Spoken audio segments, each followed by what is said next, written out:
பாருலகம் உள்ளவரை பாமாலை பாடி பரமனை நாம் போற்றிடுவோம் போற்றிடுவோம் போற்றிடுவோம்.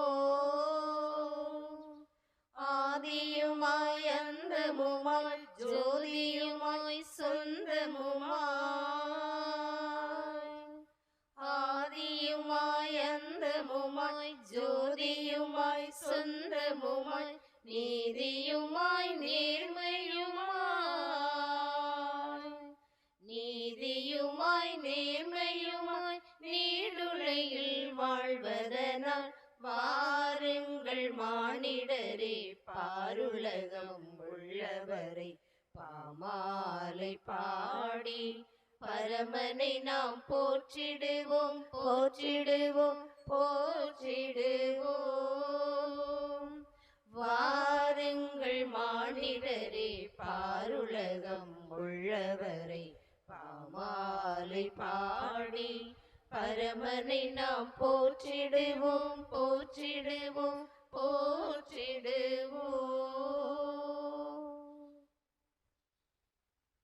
தந்தை மகன் தூயாவியார் பெயராலே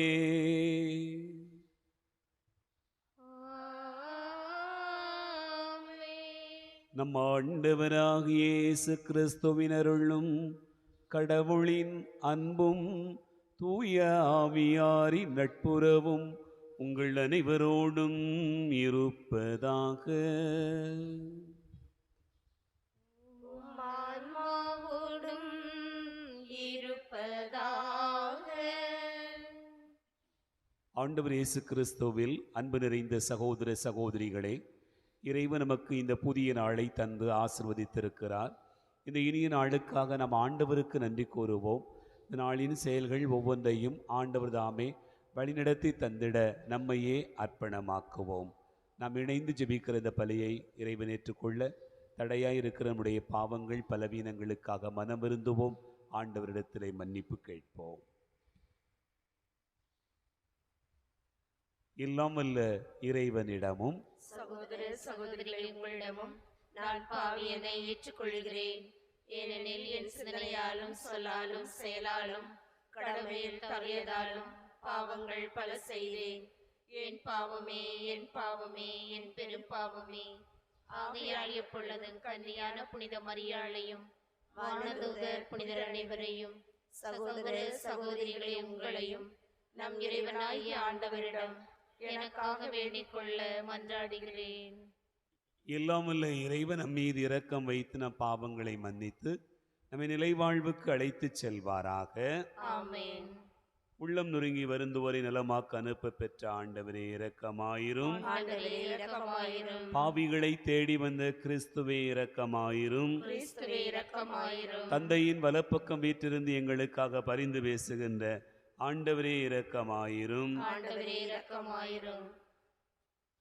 மன்றாடுவோமாக. எல்லாம் வல்ல இறைவா, பாஸ்கா அருள் உதவிகளால் கிறிஸ்துவின் இயல்புக்கு ஏற்ப எங்களை மாற்றியருள உம்மை வேண்டுகின்றோ. ஆதலால் பழைய மனிதனுக்குரிய இயல்புகளை களைந்துவிட்டு அவருடைய வழிகளில் வாழ எங்களுக்கு வரமருள வேண்டுமென்று எங்கள் ஆண்டவராகிய கிறிஸ்து வழியாக உம்மை மன்றாடுகிறோம்.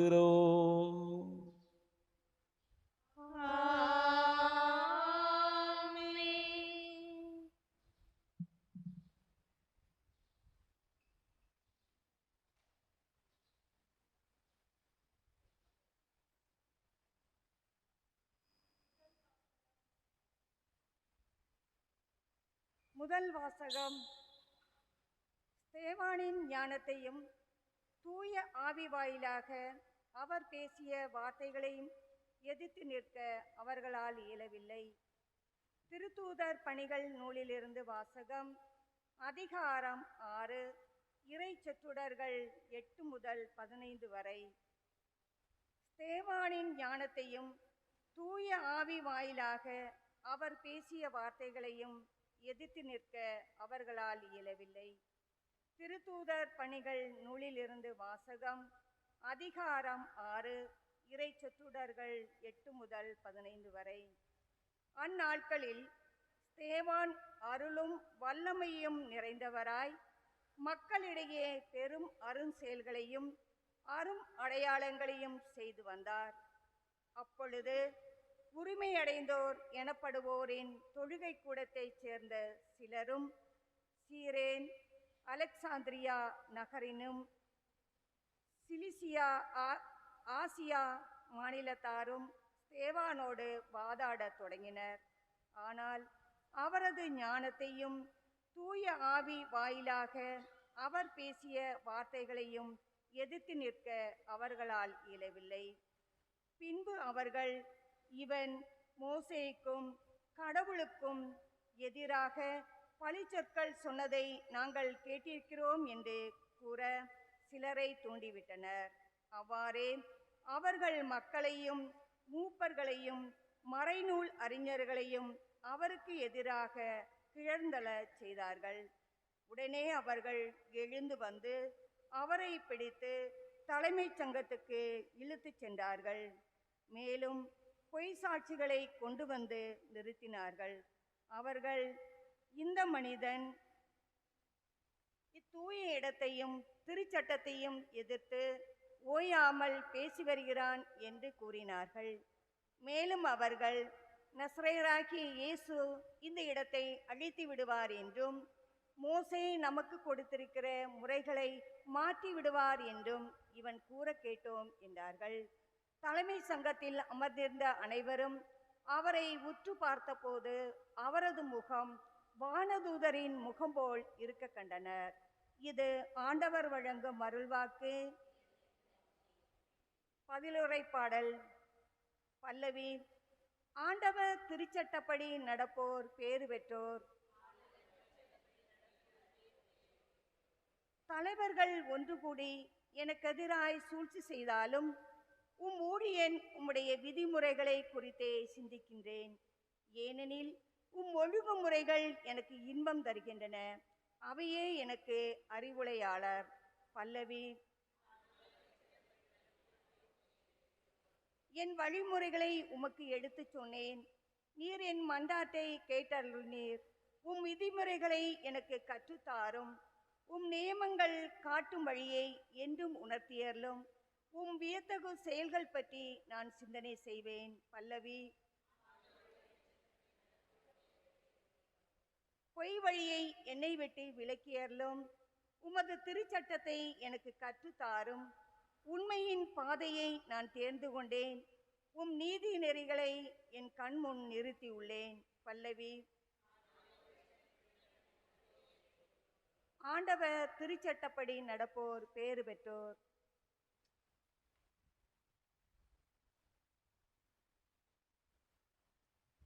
அல்லேலூயா, அல்லேலூயா, அல்லேலூயா, அல்லேலூயா. மனிதர் அப்பத்தினால் மட்டுமல்ல, மாறாக கடவுள் வாய்ச்சொல் ஒவ்வொன்றாலும் உயிர் வாழ்வார். அல்லேலூயா, அல்லேலூயா, அல்லேலூயா.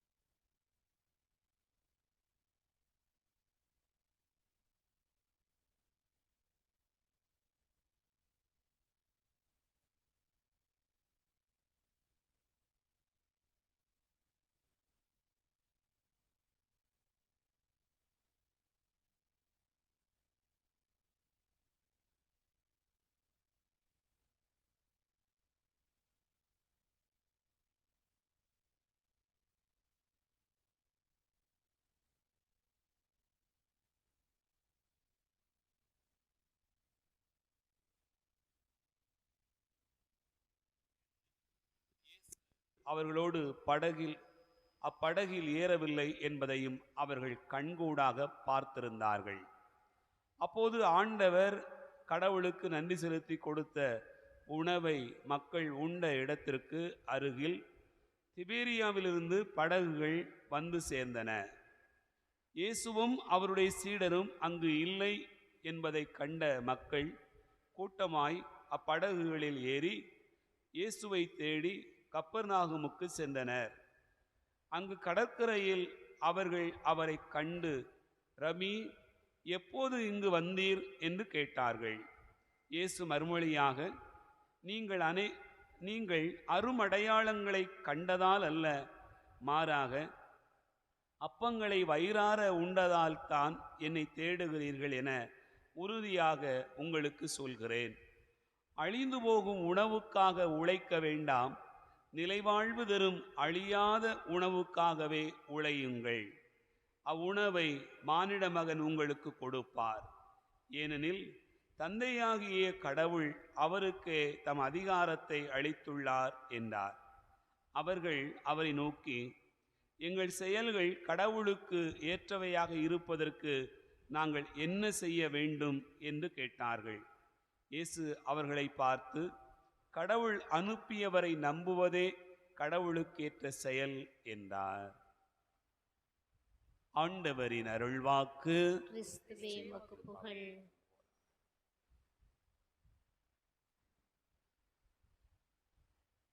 ஆண்டவர் இயேசு கிறிஸ்துவில் அன்பு நிறைந்த சகோதரர்களே, சகோதரிகளே, இன்றைய நற்செய்தி பகுதியானது இயேசு தன்னுடைய வாழ்க்கையில் தன்னை தேடி வந்த மக்களுக்கு உணவளித்த செய்தியை தொடர்ந்து வரக்கூடிய பகுதியாக நமக்கு கொடுக்கப்பட்டிருக்கிறது. 5 அப்பங்களையும் 2 மீன்களையும் எடுத்து 5000 பேருக்கு உணவளித்தார். அதன் பிறகு மீதியான துண்டுகளை 12 கூடைகள் நிறைய சீடர்கள் நிரப்பி வைத்தார்கள். அதனைத் தொடர்ந்து நடக்கக்கூடிய நிகழ்வுகள் தான் இன்றைய நற்செய்தி பகுதியாக நாம் பார்க்கிறோம். அன்பார்ந்தவர்களே, இந்த 5000 பேருக்கு உணவளித்த பிறகு இயேசுவை சுற்றி ஒரு பெருங்கூட்டமே வர ஆரம்பித்து விடுகிறது. அந்த கூட்டம் என்ன நோக்கத்தோடு வருகிறது என்பதை கண்டவுடனே இயேசு அவர்களுக்கு சொல்லுகிற அறிவுரை பகுதியாகவும் அழைப்பாகவும் நாம் இந்த நாளிலே நினைத்து பார்க்கிறோம். ஆண்டவர் இயேசு தன்னை தேடி வந்த மக்கள் தான் செய்திருக்கக்கூடிய இந்த அருங்குறிக்காக, உணவுக்காக அவர்கள் தேடி வந்தார்கள் என்பதை அறிந்து கொண்டு அவர்களை பார்த்து சொல்லுகிற வசனத்தை நாம் வாசிக்க கேட்டோம். யோவான் நற்செய்தி 6வது அதிகாரம் 26, 27 வசனங்களை பார்த்தோம் என்று சொன்னால், நீங்கள் அருமடையாளங்களை கண்டதால் அல்ல, மாறாக அப்பங்களை வயிறார உண்டதால் தான் என்னை தேடுகிறீர்கள் என உங்களுக்கு சொல்லுகிறேன் என்று சொல்கிறார். அடுத்த வசனத்தை கவனியுங்கள். ஆண்டவர் சொல்லுகிறார், அழிந்து போகும் உணவுக்காக உழைக்க வேண்டாம், நிலைவாழ்வு தரும் அழியாத உணவுக்காகவே உழையுங்கள் என்று சொல்கிறார். அப்படி என்று சொன்னால், பசியோடு வந்த மக்கள் அவரை தேடியது குற்றமா? அவரிடத்தில் அப்படி உணவு கேட்டது குற்றமா? அவர்கள் செய்ததெல்லாம் சரிதானே என்று நமக்கு தோன்றும். இல்லாதவர்களுக்கு, எளியவர்களுக்கு, உணவு தேடுகிறவர்களுக்கு கொடுப்பது தானே இறைவனுடைய இயல்பு. ஆனால் அவர்களை கொச்சைப்படுத்துவது போல, நீங்கள் எதற்காக நீ தேடி வந்தீர்கள்? நல்லா சாப்பிட்டீங்க, அதனால தான் நீ தேடி வந்திருக்கிறீங்க என்று கேட்கிறார். அன்பார்ந்தவர்களே, அது மட்டுமல்ல, அழியாத நிலைவாழ்வு தரக்கூடிய உணவுக்காக உழையுங்கள் என்று ஆண்டவர் அவர்களை பார்த்து சொல்லுகிற போது அவருடைய மனம் வேதனைப்பட்டிருக்க வேண்டும். ஆனால் நடக்கக்கூடியது என்ன? என் அன்பார்ந்த சகோதர சகோதரிகளே, இயேசு இப்படி சொல்வதற்கான காரணம் என்ன? பாருங்களேன், நம்முடைய வாழ்க்கையில நம்ம நினைச்சு பார்க்கிறோம். ஒரு சின்ன செடியை வச்சு வளர்க்குறீங்க, வளர்க்கும் போது தண்ணி ஊற்றிக்கிட்டே இருக்கிறீங்க. ஒரு மாமரம், அது சின்ன மாங்கன்னா வாங்கி வச்சு வளர்க்குறீங்க, வளர்த்து நல்லா பெருசாக வளர்ந்துக்கிட்டே இருக்குது. கொஞ்ச நாள் கழிச்ச உடனே நம்ம என்ன எதிர்பார்ப்போம்? காலங்காத்தாலே ஒன்றும் எதிர்பார்க்க மாட்டீங்களா? என்ன எதிர்பார்ப்போம்? எந்த நேரத்தில் எதிர்பார்ப்போம். அது காலை மாலை எப்போதும் இல்லை. எப்போதும் ஆண்டவரை பார்த்து நம்ம என்ன எதிர்பார்ப்போம்? அந்த மரத்தை பார்த்து என்ன எதிர்பார்ப்போம்? அது பூ பூக்கணும், காய் காய்க்கணும், கனி கொடுக்கணும் அப்படிங்கிறது எதிர்பார்ப்பு. நல்ல மரமா இருக்கு, பெரிய மாமரமா இருக்கு, நிழல் மட்டும் கொடுத்துக்கிட்டே இருக்கு, வேற ஒரு பயனும் இல்லைன்னா என்ன சொல்லுவோம்? சும்மா இடத்தையும் அடைச்சிக்கிட்டு இருக்கு அப்படின்னு நம்ம சொல்லுவோம். அன்பார்ந்தவர்களே, அந்த மரத்தினுடைய அடுத்த நிலை அப்படின்னா என்ன? அது கனி கொடுக்க வேண்டும். அதுதான் ஆண்டவர் அந்த படைப்பை நமக்கு கொடுத்ததற்கான அடையாளமே அதுதான். இப்போ பிள்ளைகளை நல்லா வளர்க்குறீங்க, நல்லா வளர்க்குறோம், நம்ம எல்லாரும் நல்லா படிக்க வைக்கிறோம். படிச்சுக்கிட்டே இருக்கான், நிறைய படிச்சுக்கிட்டே இருக்கான். அடுத்த கட்டம் என்ன? யூனிவர்சிட்டியில் இருக்கக்கூடிய எல்லாத்தையும் படித்து முடிச்சிடணும், அது மட்டும்தானா? பிள்ளை அது அடுத்த கட்டத்துக்கு போவதுக்காக இருக்கிறது என்று சொன்னால் என்ன அர்த்தம்? அது நல்ல வேலைக்கு போகணும், நல்ல இடத்துக்கு போகணும், நம்ம வாழ்க்கையில் அது முன்னேறணும்.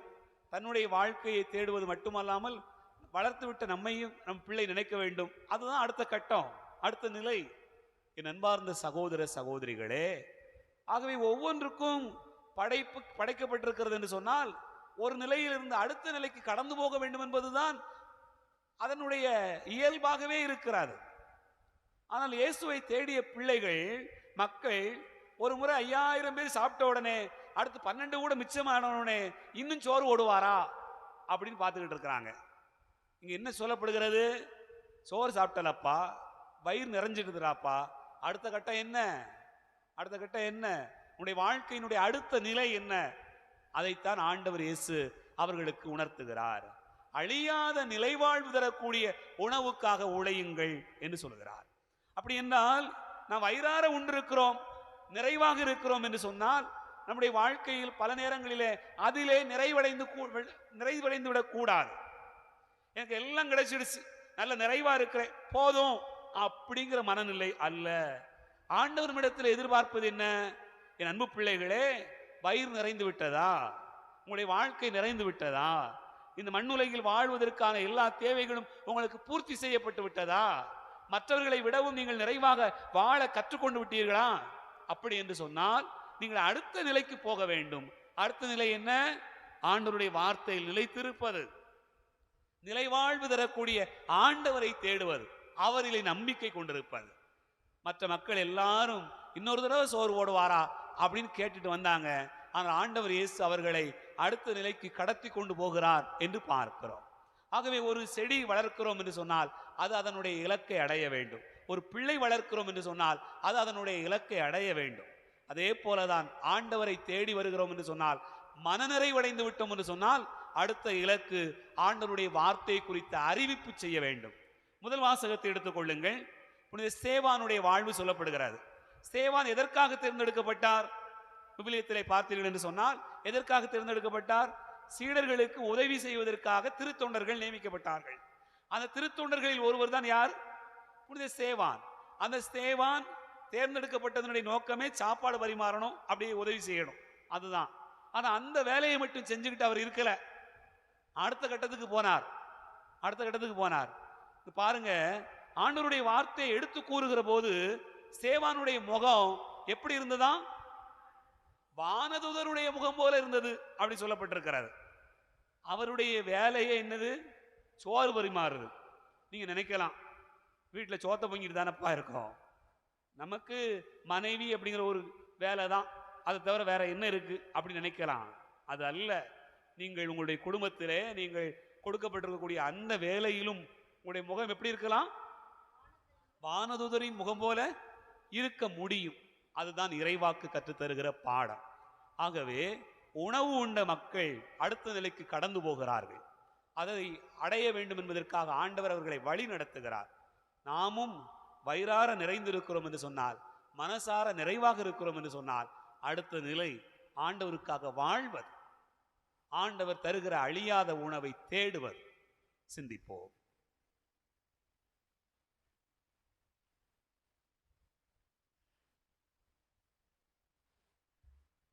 பீடத்தில் எழுந்திடும் இயேசுவே உம் பலி என்னரும் தியாக பலி, அதில் ஏழை நான் தரும் காணிக்கை என்பது கலந்திடும் நீர்த்துளி. பீடத்தில் எழுந்திடும் இயேசுவே உன் பலி என்னரும் தியாக பலி. அதில் ஏழை நான் தரும் காணிக்கை என்பது கலந்திடும் நீர்த்துளி. ஆவேல் தந்தார் ஆட்டை பலி, தந்தை அபிரகம் தந்தார் மகனை பலி. ஆவேல் தந்தார் ஆட்டை பலி, தந்தை அபிரகம் தந்தார் மகனை பலி. அண்ணலை தந்தார் உன்னை பலி, அடியேன் தருவேன் என்னை பலி. சகோதர சகோதரிகளே, என்னுடையது உங்களுடையதுமான இந்த பலி எல்லாம் வல்ல தந்தையாக இறைவனுக்கு ஏற்றதாகும்படி செபியுங்கள். ஆண்டவர் தமது பேரின் புகழ்ச்சிக்காகவும் ஆட்சிக்காகவும் நமது நன்மைக்காகவும் புனித திரு அவை அனைத்தின் நலனுக்காகவும் உமது கையிலிருந்து இப்பலியை ஏற்றுக்கொள்வாராக. ஆண்டவரே, இப்பலியின் காணிக்கைகளோடு எங்கள் வேண்டல்கள் உம்மை நோக்கி எழுவனவாக. இவ்வாறு நாங்கள் உமது மேன்மையால் தூய்மையாக்கப்பட்டு உமது பேரிரக்கத்தின் அருளடையாளங்களை பெற்றுக்கொள்ள தகுதி பெற வேண்டும் என்று எங்கள் ஆண்டவராகிய கிறிஸ்து வழியாக உம்மை மன்றாடுகிறோம்.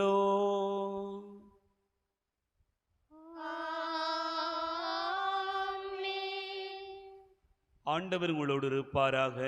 ஆன்மாவோடும் இருப்பாராக. இதயங்களை மேலே எழுப்புங்கள். ஆண்டவரிடம் எழுப்பியுள்ளோம். நம் இறைவனாகிய ஆண்டவருக்கு நன்றி கூறுவோம். அதுவே தகுதிய நீதியுமானதே. ஆண்டவரே, எக்காலத்தில் உம்மை புகழ்ந்துரைப்பதும் எல்லாவற்றுக்கும் மேலாக எங்கள் பாஸ்காவாகிய கிறிஸ்து பலியான இச்சிறப்பான காலத்தில் உம்மை இன்னும் மிகுதியாக வாழ்த்தி போற்றுவது மெய்யாகவே தகுதி நீதியுமாகும்.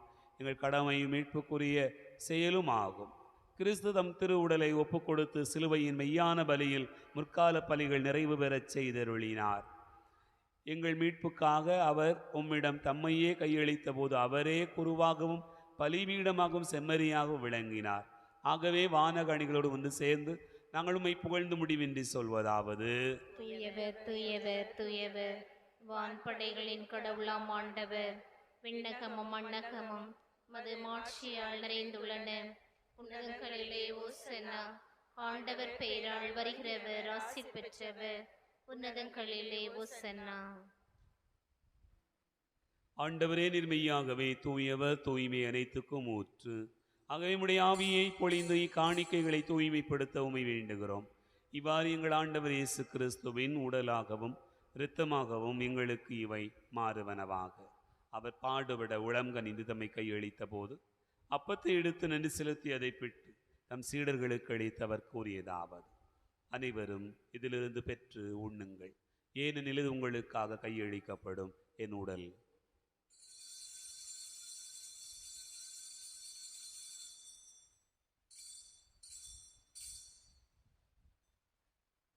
அவண்ணமே இரவு விருந்தேருந்திய பின் கிண்ணத்தை எடுத்து மீண்டும் உமக்கு நன்றி கூறி தம் சீடர்களுக்கு அளித்தவர் கூறியதாவது: அனைவரும் இதிலிருந்து பெற்று பருகுங்கள், ஏனெனில் இது புதிய நிலையான உடன்படிக்கைக்குரிய என் இரத்தத்தின் கிண்ணம். இது பாவ மன்னிப்புக்கென்று உங்களுக்காகவும் பலருக்காகவும் சிந்தப்படும். இதை நினைவாகச் செய்யுங்கள்.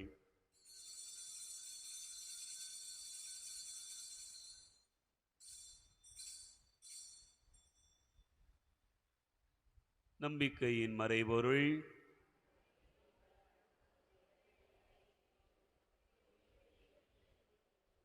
ஆகவே ஆண்டவரை, நாங்கள் கிறிஸ்துவின் இறப்பினையும் உயிர்ப்பினை நினைவு கூர்ந்து வாழ்வு தரும் அப்பத்தையும் மீட்பளிக்கும் கிண்ணத்தையும் உமக்கு ஒப்புக் கொடுக்கிறோம். உம் திருமுன் நின்று ஊழியம் புரிய தகுந்தவர்களை எங்களை ஏற்றுக்கொண்டி நினைவை உமக்கு நன்றி செலுத்துகின்றோம்.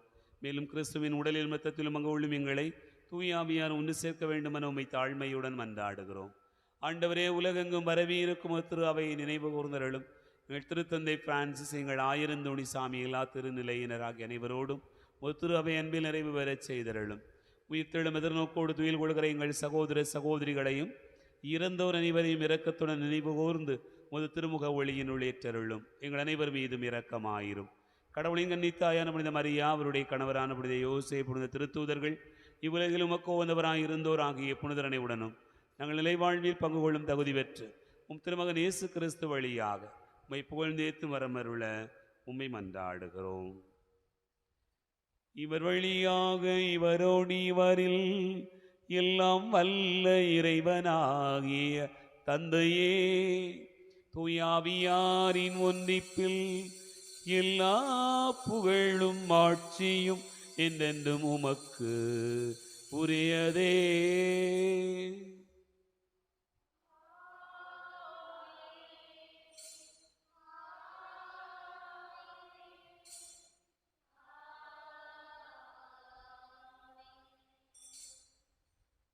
ஆண்டவர் இயேசு கிறிஸ்து கற்றுக் கொடுத்தமாறு விண்ணக தந்தையை நோக்கி ஜெபிப்போம். விண்ணுலகில் இருக்கிற எங்கள் தந்தையே, உமது பெயர் தூயதென போற்றப் பெறுக.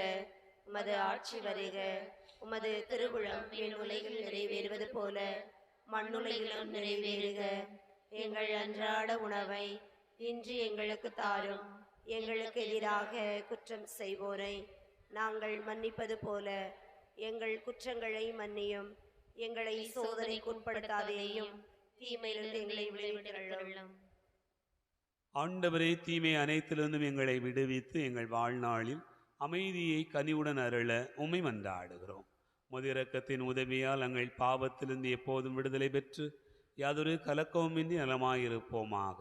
நாங்கள் எதிர்நோக்கி இருக்கும் பேரின்பத்துக்காகவும் மீட்பராகிய இயேசு கிறிஸ்துவின் வருகைக்காகவும் காத்திருக்கின்றோம். ஏனெனில் ஆட்சியும் வல்லமையும் ஆட்சியும் என்றென்றும் உமதே. ஆண்டவரே இயேசு கிறிஸ்துவே, அமைதியை உங்களுக்கு விட்டுச் செல்கிறேன், என் அமைதியையே உங்களுக்கு தருகிறேன் என்றும் திருத்தூதர்களுக்கு மொழிந்தீரே. எங்கள் பாவங்களை பாராமல் ஒத்துழைமை நம்பிக்கையை கண்ணோக்கி முதத்திருவுளத்திற்கு ஏற்பதற்கு அமைதி ஒற்றுமையும் அளித்தருள்வீராக. என்னென்று வாழ்ந்து ஆட்சி செய்கின்றவர் நீரே. ஆமென். ஆண்டவருடைய அமைதி உங்களோடு இருப்பதாக. ஒருவருக்கொருவர் அமைதியை பகிர்ந்து கொள்வோம். உலகின் பாவங்களை போக்கும் இறைவனின் செம்மறியே, எங்கள் மேல் இரக்கமாயிரும். உலகின் பாவங்களை போக்கும் இறைவனின் செம்மறியே, எங்கள் மேல் இரக்கமாயிரும். உலகின் பாவங்களை போக்கும் இறைவனின் செம்மறியே, எங்களுக்கு அமைதி அளித்தருளும்.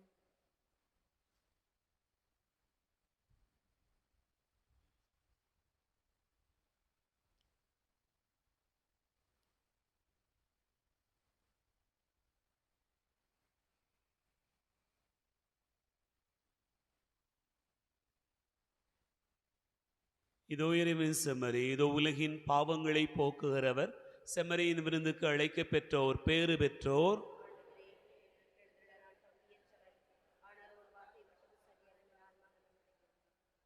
கிறிஸ்துவின் தொடர்ந்து காத்து நித்திய வாழ்வளிப்பதாக.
வாழ்வில் இனிமை வழங்கும் கனி வளமாயம்மில் தவழ்க.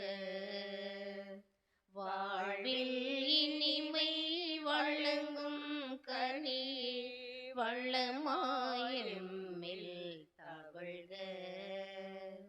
இயற்கை சுமந்த கனிசை வினையாம் இருளின் துயரம் விலக.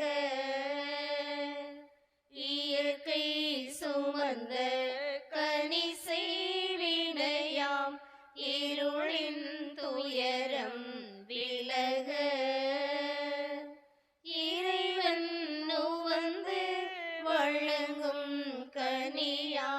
அருளை பொழிந்தே வருக.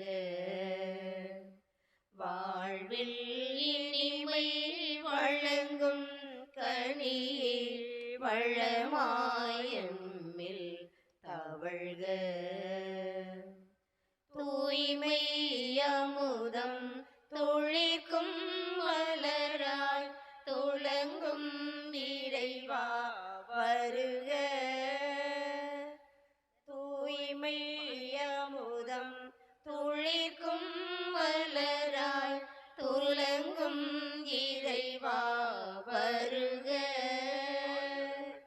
தேவு தொடரா புதுமை நிலமாய் திகழும் வாழ்வை தருக.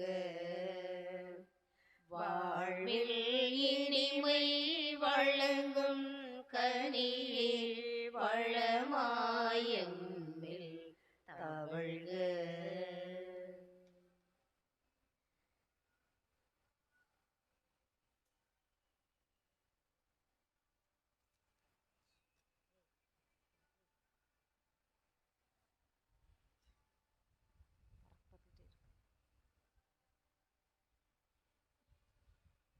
மன்றாடுவோமாக. என்றென்றும் உள்ள எல்லாம் வல்ல இறைவா, கிறிஸ்துவின் உயிர்ப்பினால் நிலை வாழ்வுக்கு எங்களை புதுப்பித்தே பாஸ்காருடையாளத்தின் கனிகளை எங்களில் பெருகச் செய்து எங்கள் உள்ளங்களில் மீட்பளிக்கும் உணவின் ஆற்றலை பொழிந்தருள வேண்டும் என்று எங்கள் ஆண்டவராகிய கிறிஸ்து வழியாக உம்மை மன்றாடுகிறோம்.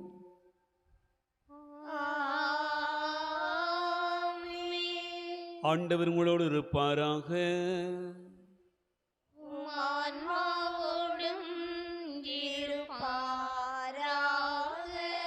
எல்லாம் வல்ல இறைவன் தந்தை மகன் தூயாவியார் உங்களை ஆசீர்வதிப்பாராக.